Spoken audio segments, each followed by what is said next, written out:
क्या आपके बॉस भी आपको काम खत्म होने के बाद कॉल करते हैं या ईमेल करते हैं या व्हाट्सएप करते हैं और आपकी शिफ्ट खत्म हो चुकी है फिर भी आपको रिप्लाई करना पड़ता है क्योंकि आपको डर लगता है कि अगर मैं बॉस को नहीं रिप्लाई करूंगा या कॉल नहीं उठाऊंगा या उठाऊंगी तो मेरा प्रमोशन रुक जाएगा। चलिए, ये सारे डर ना बहुत लंबे समय से हमारे साथ हैं, पर एक ऐसा विधेयक सुप्रिया सूले जो कि लोकसभा की एमपी हैं, उन्होंने इंट्रोड्यूस किया कि अगर ये विधेयक पास हो गया ना तो ये जो सारा सरदर्द है आफ्टर वर्किंग आवर्स के कॉल, ईमेल और व्हाट्सएप का सब खत्म हो जाएगा। हालांकि क्योंकि ये निजी सदस्य विधेयक है तो ऐसे विधेयक पास होना काफ़ी मुश्किल होता है और लॉ तो बहुत ही कम बनते हैं, तो इसीलिए थोड़ा सा क्वेश्चनेबल है। हालांकि हम देखते हैं कि ये विधेयक है क्या। तगड़ा विधेयक है अगर आ जाता है तो। कार्य से अलग होने का अधिकार मतलब राइट टू डिस्कनेक्ट, असल में कार्य से अलग नहीं हो जाएंगे, राइट टू डिस्कनेक्ट बिल है। यानी कि हमेशा फ़ोन पे ऑलवेज ऑन कल्चर जो हमारा है उसको अबैंडन करने का समय आ चुका है। अगर 10 से 6 काम कर रहे हैं आप या 9 से 5 कर रहे हैं, उसके बाद क्यों आपका बॉस आपको कॉल कर रहा है? क्योंकि हो सकता है आपने काम ठीक से ना किया हो या कुछ चीज़ें छोड़ दी हो, वो बात अलग है, उसमें तो आपको उठाना ही पड़ेगा। पर सारा काम ठीक है फिर भी अगर कॉल आ रहा है, फिर भी आपसे कांटेक्ट किया जा रहा है, इसका क्या मतलब है? इसका ये मतलब है कहीं ना कहीं आपके बॉस को आदत हो गई है कॉल करने की। तो ये विधेयक सुप्रिया सूले जी का जो लाया गया है 2025 का राइट टू डिस्कनेक्ट बिल है। इससे पहले भी 2019 में लाया गया था। तो राइट टू डिस्कनेक्ट बिल निजी सदस्य विधेयक है, ये याद रखिएगा, ठीक है? एक मिनट बच्चों। ठीक है, चलिए बच्चों, सॉरी, कभी कभी हो जाता है बीच में माइक ठीक करना। तो राइट टू डिस्कनेक्ट बिल बच्चों, इसके बारे में बात करते हैं। राइट टू डिस्कनेक्ट बिल 2025, ये इससे पहले 2019 में इंट्रोड्यूस किया गया था। ये 2025 का नया ड्राफ्टेड बिल है। 2019 में मूल रूप से इसको इंट्रोड्यूस किया गया था। ये सुप्रिया सूले ने किया है। सुप्रिया सूले लोकसभा की जो एमपी हैं, लोकसभा एमपी सुप्रिया सूले जी। ये क्योंकि मिनिस्टर नहीं है ना, तो इसी वजह से निजी सदस्य विधेयक है, प्राइवेट मेंबर बिल है। निजी सदस्य विधेयक या फिर प्राइवेट मेंबर बिल, पीएमबी, ठीक है? इसके बारे में भी चर्चा करेंगे। ये विधेयक डिजिटल उपकरण का स्वस्थ इस्तेमाल या स्वस्थ उपयोग एवं मानसिक संतुलन को बढ़ावा देने के लिए आया है, ठीक है? क्यों? क्योंकि आज के समय में मेंटल हेल्थ प्रॉब्लम्स मुख्य रूप से जॉब स्ट्रेस या फिर वर्क स्ट्रेस की वजह से हो रही हैं, है ना? तो ये वर्क स्ट्रेस की वजह से जो इतना टेंशन होता है, इसी वजह से सुप्रिया सूले जी ने ये विधेयक लाया है ताकि हमें हमेशा कनेक्टेड ना रहना पड़े काम से। तो क्या क्या इस विधेयक में बताया गया है ये देख लेते हैं। इस विधेयक में सबसे पहली चीज़ तो ये बताई गई है कि प्रत्येक कर्मचारी को कार्यालय समय के बाद कार्य से अलग होने का अधिकार प्राप्त है। यानी कि अगर कोई व्यक्ति चाहे कि मेरा काम तो खत्म हो गया है, बॉस का फोन आ रहा है, परेशान कर रहे हैं, कभी कभी ऐसे बॉस भी होते हैं जो अच्छे होते हैं भाई, बहुत बार बॉस सिर्फ कुछ समय के लिए कॉल करते हैं, मतलब हर दिन नहीं होता है, कभी कदार अगर हो गया। कुछ होते हैं हर दिन कॉल करने की आदत हो जाती है ना? तो अगर आप उनका कॉल नहीं उठाएंगे तो उसमें अब कोई बड़ी बात नहीं रहेगी, क्योंकि बॉस के ऊपर अब ये आपका कोई ऑब्लिगेशन नहीं है कि अगर कॉल आ रहा है या मैसेज आ रहा है तो उठाना ही पड़ेगा या मैसेज का आंसर करना ही पड़ेगा। प्रत्येक कार्यालय समय के बाहर कॉल, ईमेल, संदेशों का उत्तर देने से इनकार भी कर सकता है और नियोक्ता कार्यालय समय के बाद कर्मचारियों से संपर्क करने की कोशिश कर सकता है, करेगा भी। पर अगर आपको लग रहा है कि मैंने तो सारा काम कर लिया, बहुत अर्जेंट नहीं है, मैं मना कर देता हूँ या फिर रिप्लाई नहीं करता हूँ, तो उसके लिए आपके ऊपर कोई भी ऐसा डिसिप्लिनरी एक्शन नहीं लिया जाएगा। कोई कर्मचारी स्वेच्छा से उत्तर देता है तो उसे सामान्य वेतन दर पर ओवर टाइम भुगतान भी किया जाएगा। ऐसा नहीं कि फ्री में ही सब है, तो अगर मान लीजिए आपको कॉल ऐप ने उठाया, आपको एक्स्ट्रा ओवर टाइम उसका मिलना चाहिए। जो कर्मचारी कार्यालय समय के बाद उत्तर नहीं देते, उनके खिलाफ किसी भी प्रकार की कार्यवाही नहीं होगी, कोई अनुशासनिक कार्यवाही नहीं होगी। नियोक्ता और कर्मचारी आपसी सहमति से अगर कोई डिसीजन लेते हैं कि हमें इन समय के बाद, या फिर अगर हम रोज बात करना चाहें तो किस समय से किस समय के बीच आप कॉल कर सकते हैं, तो या संपर्क करना चाहते हैं तो कब कर सकते हैं। ठीक है, इस बिल में सिर्फ यही नहीं है, ये भी कहा गया है कि डिजिटल डिटॉक्स केंद्र बनाना चाहिए। हर दिन अगर आप डिजिटली जुड़े हैं, सोशल मीडिया प्लेटफॉर्म्स इतने सारे हो गए हैं, और हमेशा आपको लगता है कि वर्क ईमेल्स, क्योंकि आप आजकल आपका वर्क व्हाट्सएप से जुड़ गया है या किसी प्लेटफॉर्म से जुड़ गया जिसमें आपको कॉन्टैक्टेड रहना ही पड़ेगा। आपका वर्किंग आवर हो सकता है 10 से 6 हो, किसी का 9 से 5 हो, किसी का 11 से 7 हो, किसी का 12 से 8 हो, तो आप ऑलवेज वर्क टाइम पे रहेंगे, है ना। तो ये क्या होता है कि लोग को लगता है कि अरे सबको रिप्लाई तुरंत कर देना चाहिए, है ना, तो ये भी एक इशू है। डिजिटल डिटॉक्स परामर्श सेवाएं लेना और नागरिकों को स्वस्थ डिजिटल उपयोग और साथ ही साथ व्यक्तिगत तकनीकी संतुलन के बारे में भी बताना।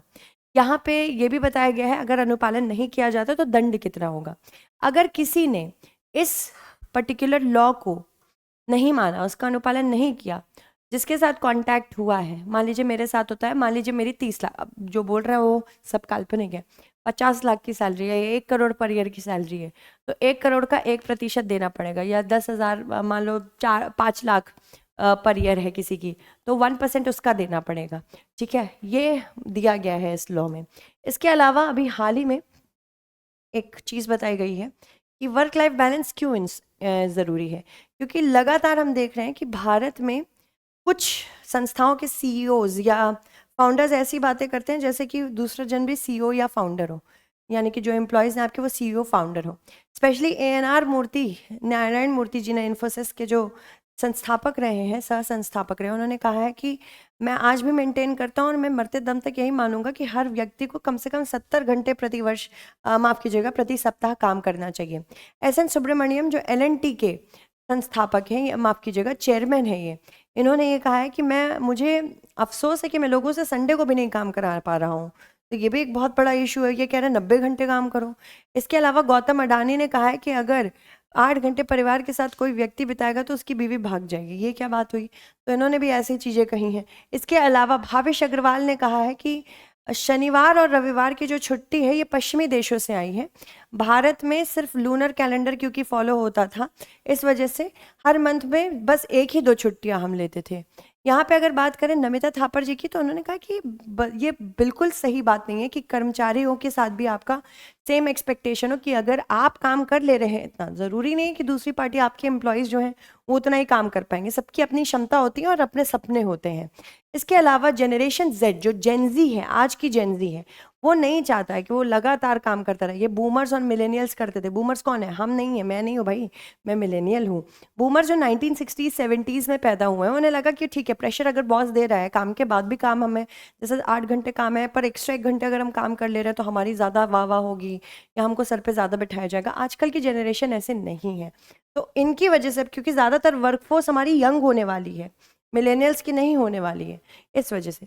सर्वेक्षण की मूल बात, यहाँ पे कुछ सर्वेक्षण भी किया गया था इंडीड कंपनी के द्वारा। 500 जो जॉब में है और 500 जो जॉब सीख कर रहे हैं, उनसे पूछा गया था कि भाई तुम काम करना चाहोगे, या वर्क के बाद अगर तुमसे कोई कांटेक्ट करना चाहता है तो क्या होगा तुम्हारा। तो ये अभी बताया गया है कि 88% भारतीय कर्मचारियों को कार्यालय समय के बाद उनके नियोक्ताओं द्वारा संपर्क किया जाता है, जिसमें से 85% कर्मचारी कहते हैं कि उनको तो बीमारी की छुट्टी जब लेते हैं या फिर पब्लिक हॉलीडे पे रहते हैं तब भी उनको कॉल किया जाता है।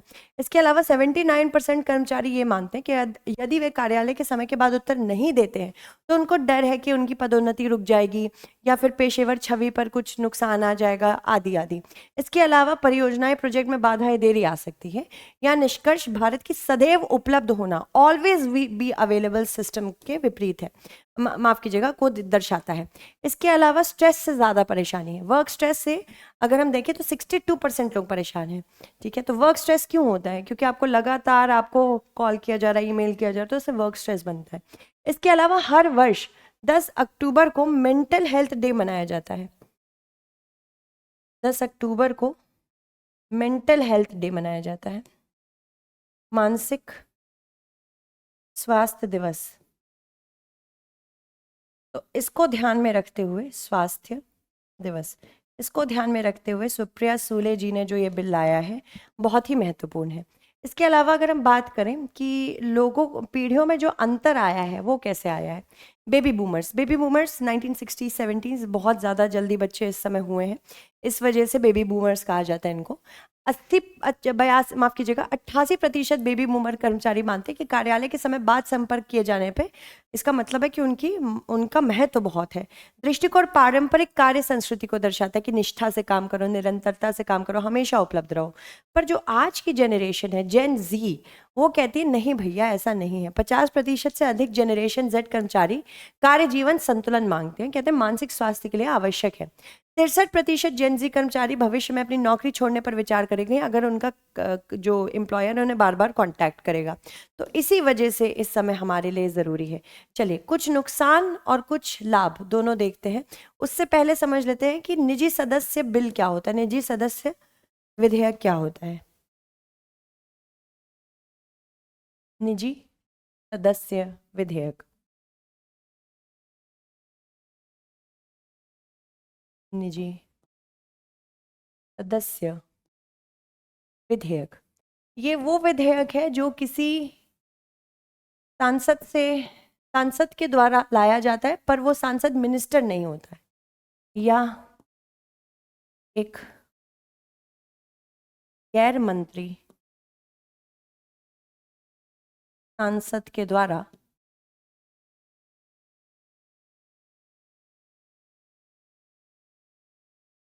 प्रस्तावित होता है। ठीक है। इसके अलावा ये इस सांसद की जिम्मेदारी है पूरी बिल की ड्राफ्टिंग करने की। तो ड्राफ्टिंग किस तरह से बनाना है, ये जिम्मेदारी संपूर्ण रूप से जो सांसद होता है उसकी होती है, जो प्रस्तावित कर रहा है।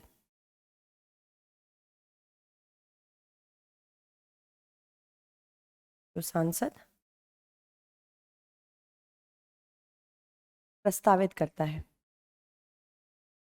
इसके अलावा ये स्पीकर, लोकसभा के स्पीकर और राज्यसभा के चेयरपर्सन पर निर्भर करता है कि इस बिल को हामी देनी है कि नहीं। हर लोकसभा में हर शुक्रवार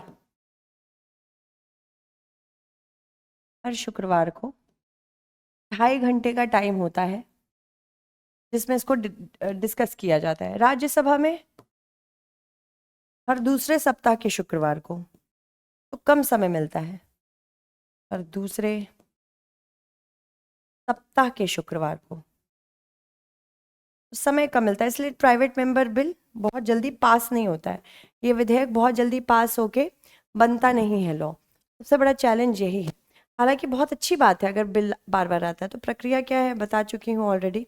इसके अलावा अगर बात करें निजी सदस्य विधेयक क्यों महत्वपूर्ण है, कई बार ऐसा होता है कि क्योंकि सांसद है, बहुत सारे सांसद है जिनके पास अपनी खुद की माइंड मेंटल फैकल्टीज है, जो चीज़ों की कमी होगी, जिन चीज़ों की कमी होगी, गैप्स होंगे, उनको फिल करने के लिए यहाँ पे सांसद एक नीतिगत नवाचार करते कि हम नया बिल लेके आए। जैसे ये पर्टिकुलर बिल है राइट टू डिस्कनेक्ट बिल, ये कार्यालय समय के बाद कार्य संबंधी संचार को अनदेखा करने के कानूनी अधिकार प्रदान करता है। इसके अलावा सुधार की संभावनाओं की बात करें, पुराने कानून या उभरते मुद्दों पर बहस प्रस्तावित करते हैं, स्पेशली जिस पर सरकार नहीं करना चाहती है, जैसे कि right of transgenders person bill 2014। Party line से परे अभिव्यक्ति दिखाता है कि अगर कोई पार्टी नहीं कर रही है पर पार्टी का कोई एमपी कर रहा है तो उसकी अभिव्यक्ति को भी व्यक्त करने की कोशिश करता है। हालांकि कुछ प्रॉब्लम्स हैं इसमें, जैसे कि इसके अलावा नियंत्रण और संतुलन बनाता है, यानी कि चेक्स एंड बैलेंसेस। अगर कोई गवर्नमेंट नहीं कर पा रही है कोई काम जो कि करना ज़रूरी है, यहाँ पे निजी सांसद कर सकते हैं। निजी सदस्य विधेयकों में गिरावट भी बहुत आई है क्योंकि बार बार देखो स्थगन के कारण नॉर्मल बिल तो डिस्कस हो नहीं पाते, निजी सांसद बिल तो वैसे ही नहीं हो पाएंगे।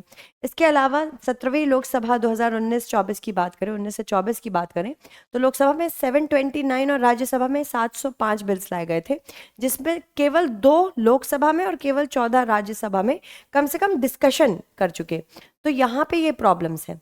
अगर हम बात करते हैं इस बिल की, ये बिल अगर ये विधेयक पास हो जाता है तो कैसे फायदा होगा, तो लाभ एवं नुकसान दोनों को देखते हैं। लाभ एवं नुकसान।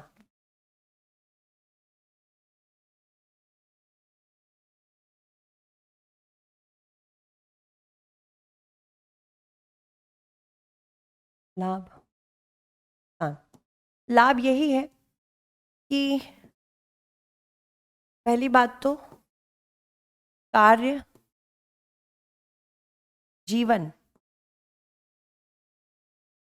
बैलेंस आएगा, कार्य जीवन नियंत्रण। दूसरा, अनुशासन बढ़ेगा, क्योंकि लगेगा कि भाई हमको ये काम आज ही कंप्लीट करना है, अगर हम छोड़ के जाएंगे तो फिर कॉल आएगा, तो कार्य अनुशासन भी बढ़ेगा। इसके अलावा फोकस में बढ़ोतरी होगी, फोकस में बढ़ोतरी, साथ ही साथ वर्क स्ट्रेस कम होगा, कार्य से संबंधित।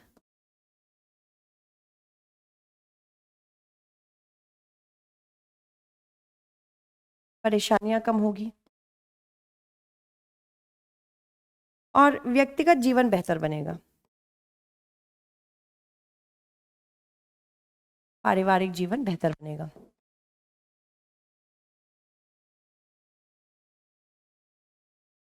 ठीक है, अब नुकसान बहुत है, नुकसान भी है इसके, हर चीज़ के प्रोज एंड कॉन्स होते हैं।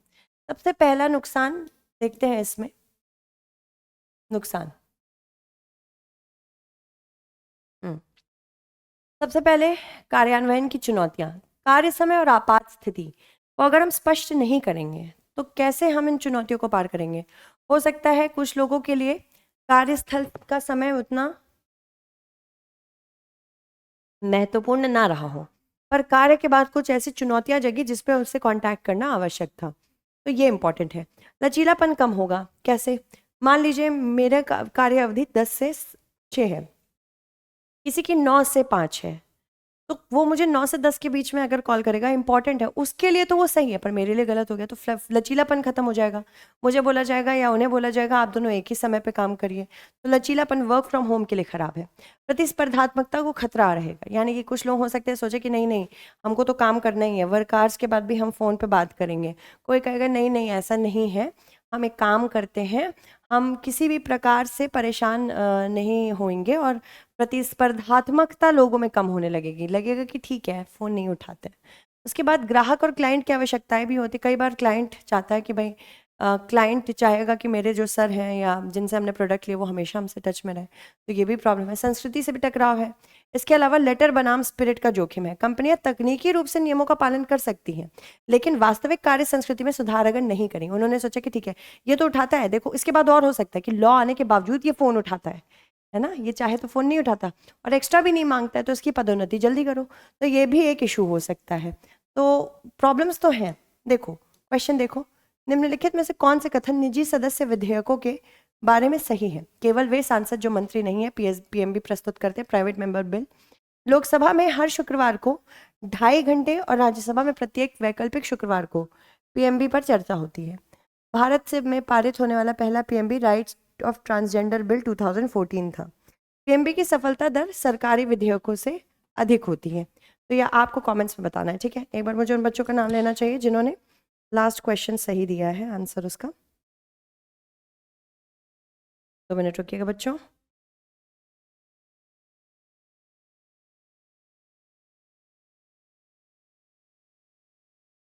दो मिनट रुकना बच्चों, हाँ।